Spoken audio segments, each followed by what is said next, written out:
Handloom saris అనగానే గుర్తుకొచ్చేవి Savitri handlooms. ఇప్పుడు జూబ్లీహిల్స్ లో గొప్ప ప్రారంభం. నమస్తే, నేను Keshav. Welcome to Suman TV. Andhra Pradesh రాజకీయాల్లో సంచలనం సృష్టించిన ఈవీఎం పగలగొట్టిన ఘటనకి సంబంధించి మాచర్ల మాజీ ఎమ్మెల్యే పిన్నెల రామకృష్ణారెడ్డికి బెయిల్ దక్కింది. అలానే మరొక కేసులో అగ్రిగోల్డ్ భూములకి సంబంధించినటువంటి కేసులో జోగి రమేష్ తనయుడు, మాజీ మంత్రి జోగి రమేష్ తనయుడు జోగి రాజీవ్ కూడా బెయిల్ దక్కింది. సో వైసీపీ శ్రేణుల్లో కొంత ఉత్సాహాన్ని నింపేటువంటి సమాచారం ఉంది. అలానే 2 రోజుల క్రితం జగన్మోహన్ రెడ్డి లీగల్ సెల్తో భేటీ నిర్వహించి కీలకమైనటువంటి పాత్ర పోషించాల్సిన పరిస్థితి ఉంది. రాష్ట్రంలో ప్రధానంగా విపక్షంలో ఉన్న నేపథ్యంలో ప్రతి జిల్లాలో నాయకులను కాపాడుకోవాల్సిన బాధ్యత న్యాయవాదులపైనే ఉంది అనేటువంటి సూచన చేశారు. అది జరిగినటువంటి కొద్ది గంటల్లోనే ఇలా బెయిల్ మంజూరు కావడం అనేది వైసీపీ శ్రేణుల్లో ఉత్సాహం నింపుతుంది. అయితే ఈ బెయిల్ ఏ క్రైటీరియా మీద మంజూరు అయ్యాయి, దీనిలో ఉన్నటువంటి కండిషన్స్ ఏంటి, ఈ అంశాలను విశ్లేషించేటువంటి ప్రయత్నం చేద్దాం. మనతో పాటు బీఆర్కే గారు, ప్రముఖ హైకోర్టు అడ్వకేట్, లైవ్లో ఉన్నారు. బీఆర్కే గారు నమస్కారం. నమస్తే కేశవ్ గారు.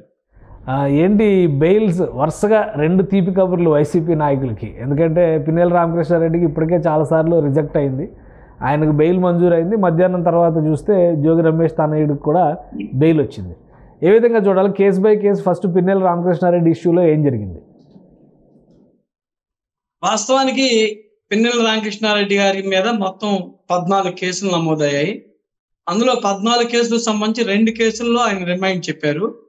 పాల్వాయి గేట్ పోలింగ్ బూత్ లో ఈవీఎంల విధ్వంసానికి సంబంధించిన ఒకటి, మనకి కారంపూడిలో ఎస్ఐ గారి మీద హత్యా ప్రయత్నం కేసు కానివ్వండి, డ్యూటీలో ఉన్న ఆఫీసర్ని వారు మీద దాడి జరిగినటువంటి సంఘటనలు రెండింటికి సంబంధించి మాచర్ల కోర్టు ఆయనకి రిమైండ్ చేయటం, ఇప్పటి వరకు ఆయన నెల్లూరు సెంట్రల్ జైల్లో ఉండటం, ఇవన్నీ జరిగింది. అయితే మీరు ఇందాక అన్నట్టు జగన్మోహన్ రెడ్డి గారికే కాదు, ప్రజాస్వామ్యంలో ఏ ప్రతిపక్ష నాయకుడికి కూడా అధికారం పోయినాక షెల్టర్ జోన్ అనేది కూడా న్యాయ వ్యవస్థలే. ఎందుకంటే ప్రజాస్వామ్యాన్ని మనం పరిరక్షించే పాత్రలో ఒక పక్క ప్రభుత్వంలో ఉన్న వాళ్ళు ఎవరు కూడా చట్టాన్ని వాళ్ళ చేతుల్లోకి తీసుకొని ప్రతిపక్షాల మీద ఒక రకంగా చెప్పాలంటే సెక్షన్స్ ఆయుధాలుగా చేసుకొని రిమైండ్ చేయటం అనేది జరిగే ప్రక్రియ. అయితే ఇందులో చూస్తే వాస్తవానికి జరిగిన సంఘటనలోనే మన పిన్నెల రామకృష్ణారెడ్డి గారి మీద ఎలక్షన్స్ లో అంతా కూడా లైవ్ కార్యక్రమం చూసాం. వాటిల్లో వారిని రిమైండ్ చెప్పటం, ఆ రిమైండ్ ఇచ్చిన పక్షంలో ఇన్వెస్టిగేషన్ ఏజెన్సీ మొత్తం కూడా దానికి సంబంధించినటువంటి ప్రైమా ఫేసీ ఎవిడెన్స్ కావచ్చు, మెటీరియల్ ఎవిడెన్స్ కావచ్చు, ఐ విట్నెస్ కావచ్చు, మొత్తాన్ని కూడా వాళ్ళు పొందపరిచినప్పుడు స్ట్రాంగ్ గ్రౌండ్స్ ఉన్నందువల్ల ఇప్పటి వరకు కూడా బెయిల్ ఇవ్వాల.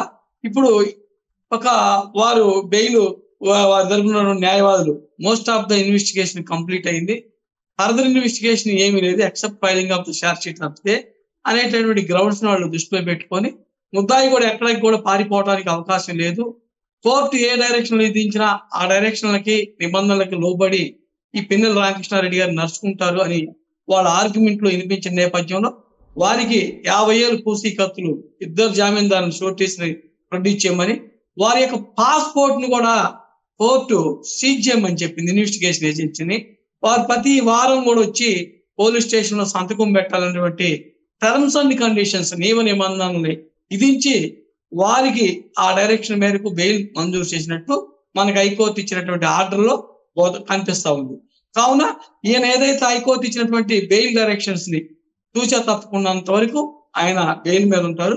ఏదైనా గ్రౌండ్స్ ని కనుక బెయిల్ లో ఇచ్చినటువంటి కండిషన్స్ ని వైలేట్ చేస్తే బెయిల్ క్యాన్సిల్ అవడానికి కూడా అవకాశం ఉంది. కాబట్టి వారు హైకోర్టు యొక్క ఆదేశాలని తూచా తప్పకుండా ఇక మీదట నడుచుకోవాల్సినటువంటి అవకాశం ఉంది. చట్టానికి లోబడి వారు స్వేచ్ఛగా జీవించేటువంటి ప్రక్రియ కొనసాగుతుంది. ఆయన అయితే ఈ కేసులో ఇన్ని రోజులు తాత్సారం జరగడం, ఇన్ని రోజులు బెయిల్ రాకపోవడం, ఇప్పుడు బెయిల్ రావడానికి స్పెసిఫిక్ రీజన్స్ ఏమైనా ఉన్నాయా? విచారణ ముగింపు దశకు వచ్చింది కాబట్టి క్లారిటీ ఇచ్చేసింది అంటే కోర్టు కూడా మంజూరు చేసింది అని చెప్పని అనుకోవచ్చా? ఇప్పుడు నాన్ బెయిలబుల్ లో మీకు తెలిసిందే, బిలో 7 years లోపు ఉన్నటువంటి ప్రతి కేసులో కూడా పార్టీ 1 నోటీస్ ఇస్తారు. పిన్నెల రామకృష్ణారెడ్డి గారి మీద ఉన్నటువంటి 14 కేసులకు సంబంధించి 12 కేసుల్లో పార్టీ 1 నోటీస్ ఇచ్చే అవకాశం ఉంది కాబట్టి వాటి జోలు వెళ్ళలేదు. పోలీసు వారు పార్టీ 1 నోటీస్ ఇచ్చారు. ఈ 2 కూడా మోర్ దాన్ 7 years నుండి మనకి 10 years కానీ లైఫ్ ఇంప్రిజన్మెంట్ విధించేటటువంటి కేసుల్లోనే మనకి బెయిల్ మంజూరు చేసే ప్రక్రియలో మనం 2 విషయాలు ప్రామాణికంగా తీసుకుంటాం. మన మర్డర్ కేసు లాంటి కేసులు కొన్ని సీరియస్ అఫెన్స్ ఉంటాయి. అవి 3 నెలలు మినిమం ఉన్నాక ముద్దాయికి బెయిల్ ఇవ్వడం జరుగుతుంది. ఇది కొన్ని కేసుల్లో 60 రోజులు అంటే 2 నెలలు గినక కాలం గడిచినాక వాళ్ళకి మోస్ట్ ఆఫ్ ద కేసులో కూడా బెయిల్ మంజూరు చేస్తుంది. ఇప్పుడు పిన్నెల రామకృష్ణారెడ్డి రెండో దాని పరిధిలోకి వచ్చారు కాబట్టి అటెంప్ట్ మర్డర్ అలాంటి కేసులు ఆయన మీద ఆపాదించబడ్డారు కాబట్టి అందుకని వారికి సంబంధించిన మోస్ట్ ఆఫ్ ది ఇన్వెస్టిగేషన్ మొత్తం 2 months నియర్లీ కంప్లీట్ అయింది కాబట్టి ఫర్దర్ ఇన్వెస్టిగేషన్ ఎక్కడా కూడా పెండింగ్ లేదు కాబట్టి అంతా కూడా జరిగిందని కోర్టు భావించి వారికి బెయిల్ ఇవ్వడం అనేది జరిగింది. ఇందులో బెయిల్ ఇచ్చారు కాబట్టి బయటకు వచ్చే అవకాశం ఉంటుంది. ఇంకా వేరే ఏదైనా కేసుల్లో ఆయన హోల్డ్ చేసేటువంటి పరిస్థితులు ఏమైనా ఉన్నాయా? ప్రస్తుతానికి చూస్తే వారి మీద ఎలాంటి కేసులు పాత కేసులు తప్పితే వారు వచ్చి మరలా ఏదైనా అఫెన్స్ చేస్తే తప్పితే వారి మీద వ్యక్తిగతంగా ఈ ప్రభుత్వం కూడా ఎక్కడా కూడా చంద్రబాబు నాయుడు గారు కేసులు బనాయించొద్దు, చట్టాలను మన చేతుల్లోకి తీసుకోవద్దు. చట్ట పరిధిలో మన లోకేష్ గారు కూడా చెప్పాడు, చట్టాన్ని ఎవరైతే తొంగలో దొక్కుతారో, చట్టాన్ని ఎవరైతే ధిక్కరిస్తారో వాళ్ళకి చట్టబద్ధంగా వాళ్ళ మీద కేసులు పెడతారు తప్పితే రెడ్ బుక్ అంటే ఏదో మా ఇష్టం వచ్చినట్టు కేసులు పెట్టడం కాదు. ఎవరైతే వైలేషన్ ఆఫ్ ద లా, ఎవరైతే క్రైమ్ చేశారో, చట్టాలను ధిక్కరించేశారో వాళ్ళకి చట్ట పరిధిలో శిక్షలు ఉంటాయని చెప్పారు తప్పితే వ్యక్తిగతంగా కానీ ఎవరిని హింసించడానికి కానీ ఎవరిని వేధించడానికి కానీ ఈ ప్రభుత్వం అయితే కేసులు పెట్టదని గౌరవ ముఖ్యమంత్రి చంద్రబాబు నాయుడు గారు కానివ్వండి, మంత్రివర్గ లోకేష్ గారు కానివ్వండి, పవన్ కళ్యాణ్ గారు కానీ తేటతెల్లంగా చెప్పారు. వారు వ్యక్తిగతంగా ఎవరి మీద కూడా మేము కేసులు బనాయించం, వ్యక్తిగతంగా ఎవరిని కూడా మేము టార్గెట్ చేయము. ఎవరైతే చట్టాన్ని గతంలో వాళ్ళ చేతుల్లోకి తీసుకొని చట్ట వ్యతిరేక కార్యక్రమాలు, అసాంఘిక కార్యక్రమాలు పాల్పడ్డారో వారి మీద చట్టపరమైన చర్యలు తీసుకోవడం జరుగుతుంది. రెడ్ బుక్ మీనింగ్ కూడా అదని చెప్పి కేటగారికల్ గా లోకేష్ గారు చెప్పడం అనేది జరిగింది. రైట్. అంటే మిగతా కేసులకి సంబంధించి ఎలాంటి ఆటంకాలు లేవు కదా పిన్నెల రామకృష్ణారెడ్డి గారిని బయట తీసడానికి? ఇంకా మిగతా కేసులు ఏమన్నా? తర్వాత రెండో కేసు రెండో కేసు కూడా మాట్లాడే ముందర ఇందులోనే ఇంకో ఎక్స్టెన్షను మాచర్ల మున్సిపాలిటీకి సంబంధించి ఆయన బెయిల్ పైన బయటకు వస్తారనుకుంటే మాచర్ల మున్సిపాలిటీ మొత్తం క్లీన్ స్వీప్ అయినట్టుగా తెలుస్తుంది, సమాచారం వస్తుంది. సో ఈ పొలిటికల్ యాక్టివిటీని ఏ విధంగా చూడాలి? మాచర్ల మున్సిపాలిటీలో 31 వార్డులు ఉంటే 30 మంది టీడీపీలో జాయిన్ అయ్యారనేది సమాచారం. సో మేయర్ కూడా మున్సిపల్ చైర్మన్ కూడా మార్చేటువంటి అవకాశం ఉందని చెప్పని సమాచారం వస్తుంది. ఇదంతా పొలిటికల్గా జరిగిన స్ట్రాటజీగానే మనం చూడాల్సి ఉంటుందా?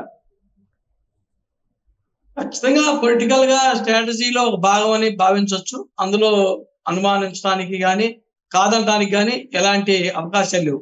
వాస్తవానికి మనం మాట్లాడుకుంటే గవర్నమెంట్ మారంగానే చాలా చోట్ల కూడా వైకాపాకు సంబంధించినటువంటి ఈ మున్సిపాలిటీ కౌన్సిలర్స్ కావచ్చు, మనకి ఎక్కడైనా ఉంటే మేయర్లకు సంబంధించినటువంటి వాళ్ళు కూడా కావచ్చు, అటు నుంచి రావడానికి ప్రయత్నాలు జరుగుతూ ఉన్నాయి. మన వైజాగ్ లో కూడా జరిగినాయి.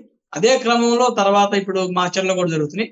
ఎందుకంటే నీటిలో ఉన్న చేప నీరు తాకకుండా ఎట్లయితే ఉండదో అధికారంలో ఉన్నటువంటి సభ్యులు అధికార పక్షాన్ని కోరుకుంటారు కాబట్టి స్థానిక సంస్థల్లో వాళ్ళు ఏదైనా పనులు చేయాలన్నా, వాళ్ళకి ఏదైనా పరపతి పెంచుకోవాలన్నా కింద స్థాయిలో అధికార పార్టీ యొక్క ఆపుతోటి, అధికార పార్టీ యొక్క అండదండలతోనే వాళ్ళు పరిపాలన సక్రమంగా చేయడానికి అవకాశం ఉంటుందనే భాగంగా వాళ్ళు స్వచ్ఛందంగానే పెట్టి మాచర్ల టర్న్అవుట్ అనేది ఒక రకంగా ఆహ్వానంగా చూడాలన్నమాట పిన్నెల రామకృష్ణారెడ్డికి.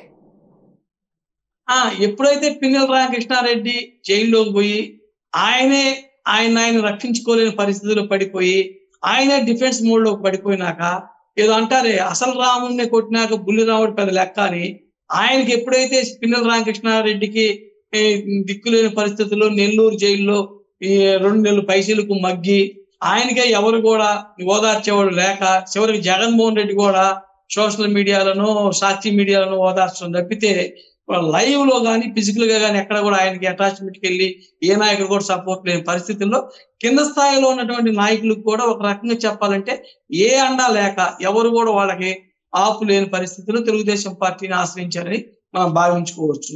ఒక రకంగా ఈ ఎపిసోడ్ చూస్తుంటే పిన్నెల రామకృష్ణారెడ్డి మానసికంగా కానీ ఒక రకంగా రాజకీయంగా కానీ చాలా వరకు ఆయన కుంగిపోయారు, చాలా వరకు ఆయన లొంగిపోయారని కూడా చెప్పడానికి అవకాశం ఉంది. రోహిత్ ఈయన పరిస్థితి ఏంటి? రాజీవ్ పరిస్థితి ఏంటి? జోగి రాజీవ్ మొన్న అరెస్ట్ అయినప్పుడు ఒక హైట్ డ్రామా నడిచింది. ఆయన అరెస్ట్ అయినప్పటి నుంచి కూడా విడతల వారీగా జోగి రమేష్ని కూడా అధికారులు ఎంక్వైరీ చేస్తూనే ఉన్నారు వేరియస్ కేసెస్లో. ఇప్పుడు రాజీవ్కి బెయిల్ వచ్చింది. ఈ కేసులో ఏంటి, అగ్రిగోల్డ్ భూములకి సంబంధించినటువంటి వ్యవహారం ఇది.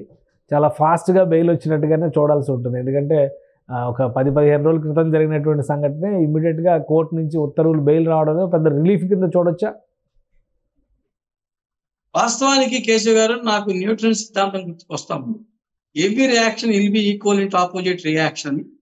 ఏదైతే జోగి రమేష్ గారు గతంలో చంద్రబాబు నాయుడు గారి ఇంటి మీదకి మిడిసిపాటు తోటి ఆయన ఎగిసిపడ్డాడు, దాంట్లో భాగంగా అంతకుముందు లోకేష్ గారిని కూడా ఇదే విధంగా పార్టీ 1 నోటీస్ తోటి పిలిచి చాలా సార్లు ఆయన్ని ఇబ్బంది పెట్టి చంద్రబాబు నాయుడు గారు లోన్ ఉన్నప్పుడు కానీ తర్వాత లోకేష్ గారిని జైలుకు పంపించాలని శతవిధాల ప్రయత్నం చేసిన భాగస్వామ్యంలో పార్ట్నర్స్ లో ఆయనకున్న ఆడుదామా ఆంధ్ర జగన్ టీం 11 మందిలో జోగి రమేష్ గారు మెయిన్ ప్లేయర్. అందుకని వారి మీద ఉన్నటువంటి ఆరోపణలు, వాళ్ళ కొడుకు మీద ఉన్నటువంటి అగ్రిగోల్డ్ ఆరోపణలు ప్రైమా ఫేసి అనే నేపథ్యంలో ఖచ్చితంగా కోర్టు వారికి రిమాండ్ చేయడం జరిగింది. ఈ రోజు జ్యుడిషియల్ ప్రక్రియ, న్యాయ ప్రక్రియలో భాగంగా వారు న్యాయ వ్యవస్థని కోర్టును ఆశ్రయించడం, ఆ కోర్టులు వారికి కూడా బెయిల్ మంజూరు చేయటం, దాన్ని ఎవరైనా కూడా చట్టబద్ధంగా ఇచ్చినటువంటి రిలీఫ్ కాబట్టి దాన్ని ఎవరైనా ప్రజాస్వామ్యంలో మనం దాన్ని ఆహ్వానించాల్సిందే, దాన్ని కాదనే ప్రక్రియ అయితే కాదు. ఖచ్చితంగా వారికి కోర్టులు అలాంటి రక్షణ కల్పించింది, దాన్ని స్వాగతిద్దాం. అలాగే ఈ ఇష్యూలో అగ్రిగోల్డ్ భూములకు సంబంధించినటువంటి ఇష్యూలో ఫర్దర్గా ఇన్వెస్టిగేషన్ పైన చాలామందికి, ఎందుకంటే బాధితుల సంఖ్య కూడా ఎక్కువ ఉంది కాబట్టి చాలామందికి ఆశలు ఉన్నాయి. బెయిల్ వచ్చిన తర్వాత కేసు ఇన్ఫ్లుయెన్స్ అవడానికి అవకాశాలు ఉంటాయా? అదే బెయిల్ వచ్చినాక బెయిల్కి ఇచ్చినటువంటి టర్మ్స్ అండ్ కండిషన్స్ ఉంటాయి. ఎప్పుడు కూడా కండిషనల్ బెయిల్ ఇస్తారు.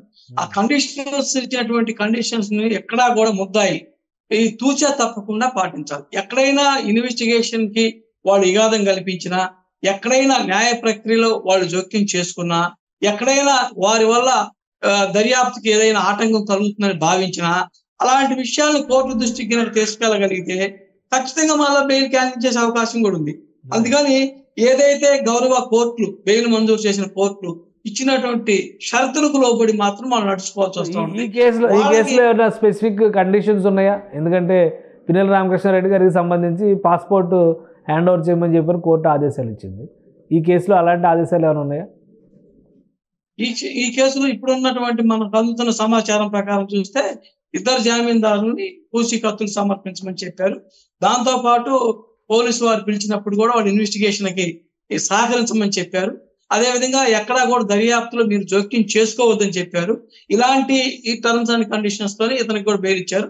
అందుకని వీరు ఎక్కడా కూడా ఇప్పుడు దర్యాప్తులో జోక్యం చేసుకొని దర్యాప్తుని విఘాతం కలిగిస్తారనే భావన మనకి జరగడానికి అవకాశం లేదు. ఎందుకైనా వాళ్ళు కోర్టు యొక్క ఆదేశాలు చూసినా తప్పకుంటే వాళ్ళకి శ్రీరామ రక్షగా ఉంది. ఏదైనా దాన్ని తప్పి లక్ష్మణ్ రేఖను తప్పుదాము, లక్ష్మణ గీతను దాడతామంటే మాత్రం వాళ్ళు భవిష్యత్తులో మళ్ళీ జైల్లోకి వెళ్లాల్సి వస్తుంది. శ్రీకృష్ణ జన్మస్థానం వాళ్ళకి శరణ్యం అవుతుంది. రైట్. థ్యాంక్ యూ బీఆర్కే గారు మీ అభిప్రాయాన్ని తెలియజేసినందుకు. ఇది ఆంధ్రప్రదేశ్లో 2 కీలకమైనటువంటి కేసుల్లో వైసీపీ నేతలకి బెయిల్ మంజూరయ్యాయి. ఓవరాల్గా ఈ ఇష్యూస్ ప్రజా ప్రయోజనాలకి ముడిపడి ఉన్నటువంటి అంశాలు కాబట్టి పిన్నెల రామకృష్ణారెడ్డి విషయంలో మాత్రం కొన్ని కండిషన్స్ని కోర్టు అప్లై చేసింది. ఇక రెండో కేసులో కండిషన్స్ లేకపోయినప్పటికీ కూడా కేసు విషయంలో మాత్రం రాబోయే రోజుల్లో వేగవంతమైన విచారణ జరగడానికి అవకాశాలు ఎక్కువగా ఉన్నాయని బీఆర్కే గారు చెప్తున్నారు. ఇది special discussion. Keep watching. Suman టీవీలో మీ పర్సనల్ అండ్ బిజినెస్ ప్రమోషన్స్ కోసం కింది నెంబర్కి కాంటాక్ట్ చేయండి.